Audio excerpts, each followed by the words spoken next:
basically going to talk about biological filtration today. Essentially, look at innovative biological filtration and what it has been, or I guess progressed over the years.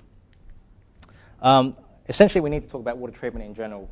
And what do we treat water? Basically, there are a range of contaminants in water, which range from microorganisms, inorganic compounds, encompassing metals, and I guess in recent times, organic compounds.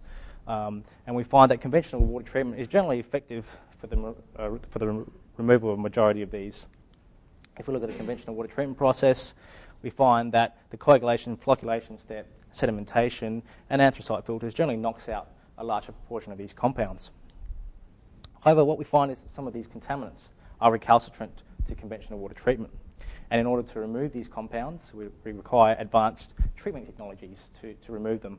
But what we find is, for their mitigation, the cost of these advanced treatment options are quite expensive.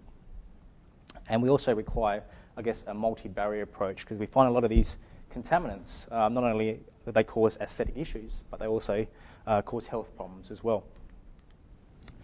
In terms of water filtration, it's not a new technology. It's been around for, I guess, since ancient times, when Egyptians and even the ancient Greeks, predating Christ, employed filters to, I guess, purify water. Sand filtration itself is considered to be one of the first engineered processes to treat water, and this has been around for over a century.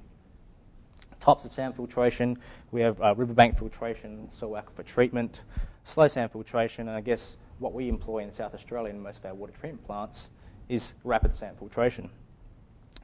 In more recent times, the filtration which are used in modern day technologies include granular activated carbon filtration, and these are filters which will be coming up in some of our riverland plants which are being built as we speak. Ion exchange resins, the MyX resin is actually one of the most innovative technologies which have come aboard in recent times. And of course, membrane filters, and this is something Chris has talked about just then. Okay, next slide talks about innovative water filtration. So what's the next step in sand filtration or biological sand filtration? Obviously, with the advancements in analytical detection and characterization of contaminants, we were able to, I guess, potentially tailor our filters to remove specific contaminants. And this can involve either physical or chemical manipulation or biological manipulation. And with physical processes, we can look at GAC. It's an adsorption process, so we can actually adsorb compounds of specific size, either by choosing a different type of material for your GAC or activating it to a certain temperature. Resins, I've talked about MyX. It's actually used to remove a large proportion of the organics from the waters. And membranes. Obviously, we can tailor membranes to, I guess, stop biofouling from occurring. One thing that we are starting to look at is biological manipulation, using designer bugs to remove specific contaminants. A case study I'm going to show you, algal toxins or algal derived compounds, I guess one of the major problems in South Australia. This is a picture of the Moponga Reservoir, and you can see a nice algal bloom occurring, and this produces compounds which are aesthetic in issues, causing taste and odours, and also toxins.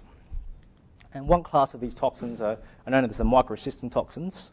And what we can see here is just a nice slide of percent toxin remaining for the microcystin compounds. So there's different variants as a function of the dose of a resin. So, for instance, we're looking at a silica particle here, which is basically essentially what sand is. We can attach some specific functional groups, and you can see we can tailor the specific removal of a specific contaminant. So microcystin RR, for instance, we're getting some nice removals here.